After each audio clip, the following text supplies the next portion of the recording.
Tuesday, October 30, Unity of Fellowship. In response to Peter's sermon and appeal for repentance and salvation, about 3,000 people made a decision to accept Jesus as the Messiah and the fulfillment of the Old Testament promises to Israel. God was at work in the hearts of all these people.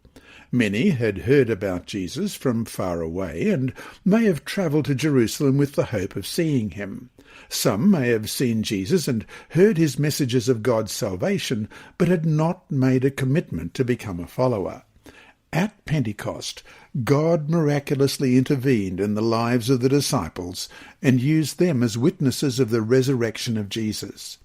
Now they know that, in Jesus' name, people can have the forgiveness of their sins. As it reads in Acts 2:38, Peter replied, "Repent and be baptized every one of you in the name of Jesus Christ for the forgiveness of your sins, and you shall receive the gift of the Holy Spirit." Question. Read Acts chapter 2, verses 42 to 47.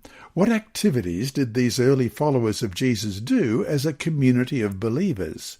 What created this amazing unity of fellowship? Acts chapter 2, beginning at verse 42. They devoted themselves to the apostles' teaching and to fellowship, to the breaking of bread and to prayer. Everyone was filled with awe at the many wonders and signs performed by the apostles. All the believers were together and had everything in common. They sold property and possessions to give to anyone who had need. Every day they continued to meet together in the temple courts. They broke bread in their homes and ate together with glad and sincere hearts, praising God and enjoying the favour of all the people. And the Lord added to their number daily those who were being saved. It is remarkable that the first activity this community of new believers engaged in was learning the apostles' teaching. Bible instruction is an important way to facilitate the spiritual growth of new believers. Jesus had given the commission to his disciples to teach them all things that I have commanded you, Matthew 28, verse 20. This new community spent time learning from the apostles all about Jesus. They likely heard about Jesus' life and ministry, his teachings, parables, and sermons, and his miracles, all explained as the fulfillment of the Hebrew Scriptures in the writings of the prophets. They also spent time in prayer and the breaking of bread.